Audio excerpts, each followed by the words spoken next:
rilisnya itu di platform yang udah terkenal kayak di YouTube nih. Dia ngerilis di YouTube. Abis itu YouTube tuh ada YouTube Origins ya? Kenapa? Di YouTube tuh ada YouTube Origins, jadi emang iya maksud gue YouTube tuh film khusus series. dan bisa beli. Beberapa kali nonton film yang ada di YouTube Origins ya. Udah lama banget tapi emang bagus sih. Emang kalau lo pengen coba nonton emang worth it dari segi grafis untuk pengambilan gambar itu teknisnya keren. Tapi sayangnya katanya YouTube Content Creator Originals udah pengen dibubarin gara-gara nggak ada konten lagi. Oh iya? Coba itu mungkin gitu. Gue mungkin itu gue sebenarnya dapat kabar sih dari pas kemarin gue lagi nyari YouTube Originals beberapa konten kreator kayak influencer kayak PewDiePie gitu-gitu yang udah gede lah bahasanya. YouTube Originals yang kayak gitu tuh gue lihat kan YouTube Originals content creator pun itu dari channelnya udah pengen di shutdown, dan itu mungkin nih dari kalian yang dengerin boleh di chat bener atau enggak, karena gue sendiri pas ngeliat itu agak kaget. Kenapa? Karena sebenarnya YouTube Originals tuh bagus, tapi sayangnya yang mau nonton itu minatnya kurang. Mereka lebih suka ke yang bukan official dari YouTube ya. Ini menjadikan sih. Betul sih. Jadi kacau sih. Banget kayak kreator yang di situ. Kan juga butuh kan ya, akhirnya produksi mereka kan sedikit gitu. Rilisnya kan sedikit banget soalnya di sana. Nah, iya tuh, banget emang. Makanya gue pas ngeliat film-film udah masuk platform kayak gini yang bukan subscription ya, dia tuh jatuhnya mau beli kayak di Google Movies juga ada ya, Google Movies ya. Movies ada. Iya, yang kata di Google Play itu pokoknya yang gua rasa tuh industri film dari dulu bagaimana cara mereka menjual hasil karya sampai akhirnya masuk ke dunia dunia industri yang emang butuh duit buat ngelanjutin hidupnya sebuah perfilman, itu bener-bener kayak nggak ada habisnya. Nah, dari semua yang tadi kita emang udah obrolin itu pasti baliknya lagi ke kok bisa akhirnya industri film itu nggak mau mati, padahal ya semua bisa CGI.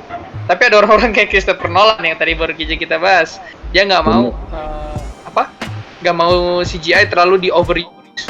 Bahkan Black Hole aja yang gue di Interstellar itu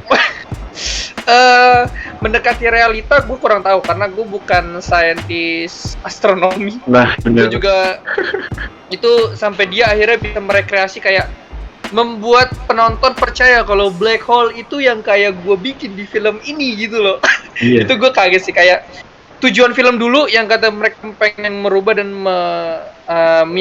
bahasanya tujuan perfilman dulu yang mereka tuh pengen menyampaikan pesan dan mengubah persepsi penonton itu berhasil gitu. Kayak bahkan ada beberapa film yang akhirnya merubah sudut pandang manusia, bahkan gak cuma film dokumenter tapi film fiksi juga. Yang gue kaget kayak orang-orang bikin teknologi kayak Iron Man, bikin arc reactor atau bikin shieldnya si Captain America, atau bikin palunya Thor yang nggak bisa diangkat siapa-siapa kecuali sama lu sendiri yang bikin, yang ternyata itu pakai sidik jari. Nah itu kan bisa dibilang itu merubah dunia orang-orang yang nonton. Itu yang gue bilang, ini tujuan perfilman di awal sampai sekarang pun nggak berubah. Dan lu sendiri pasti ngerasain dong kayak lu akhirnya tadi yang kata pengen masuk banget ke dunia bisa dibilang ya tertarik banget sama yang Black Mirror itu, yang terpengaruh banget sampai akhirnya lu ngebuka wawasan segala macem, dan akhirnya ya jadi lu pemikiran lu sekarang seperti sekarang gitu, yang ternyata dibangun gak cuma dari dunia nyata tapi dunia fiksi buatan orang juga. Nah, tapi sebenarnya bahaya nggak sih menurut lo kalau misalnya akhirnya kita bisa mempengaruhi pikiran orang dari sesuatu yang kita buat secara fiksi gitu? Menurut lo gimana? Sebenarnya bahaya sih. Jadi kan karena misalkan lo nggak bisa ngelihat, ketika lo udah terpengaruh tuh lo nggak bisa ngelihat realitanya gitu. Jadi lo nggak bisa sadar kalau tuh sebenarnya punya dua realita lo sama realita di film tuh. Dan akhirnya tuh malah jadi kayak ngancurin ekspektasi lo yang udah lo bangun. Itu tuh kekecewaan sih. Dan ketika lo udah kecewa tuh lo nggak bakal tahu hal terburuk yang bakal terjadi sama lo tuh apa. Itu yang bisa gue tangkap sih, tangkap sih. Jadi makanya art ya, apa style yang jarang banget kayak Verfemdungs itu yang gua bahas sebelumnya.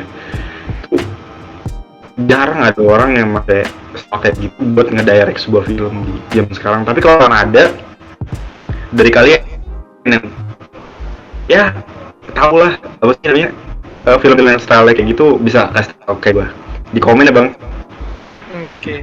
Kasih tau ke kita lah tentang ada film-film yang kayak punya style yang kayak gitu dan punya tema nih yang serupa nih. Gue senang banget sih denger di komen buat kalian semua.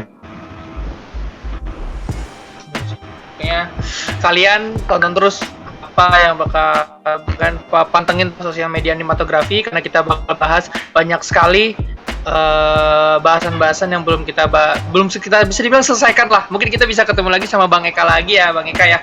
Jangan bosan-bosan diundang di animatografi. Ya lu walaupun bagian dari kita, tapi ya apa namanya ya gue sendiri juga anggota animatografi sih. Jadi ini agak obrolan dari antara anggota animatografi.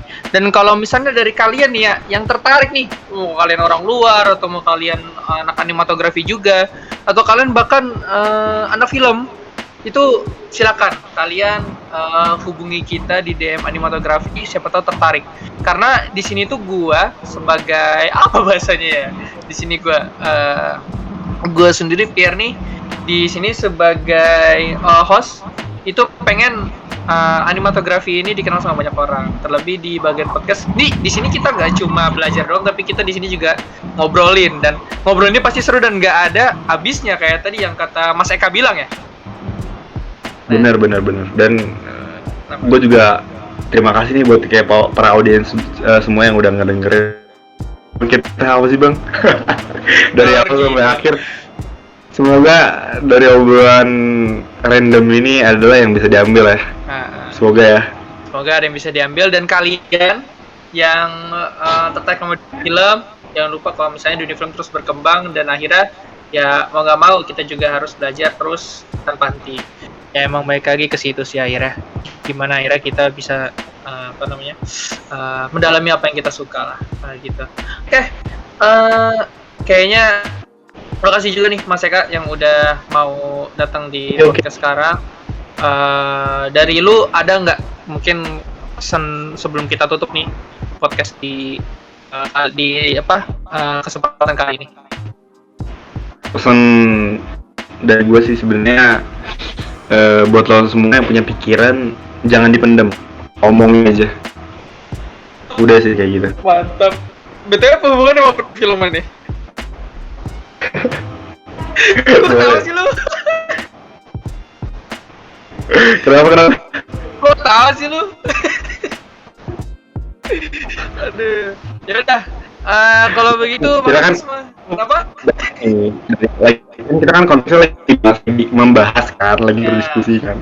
Jadi pastinya buat podcast kalian nih kalau lo punya pikiran omongin aja. Maksudnya gue seneng ada pikiran lo semua kayak gitu.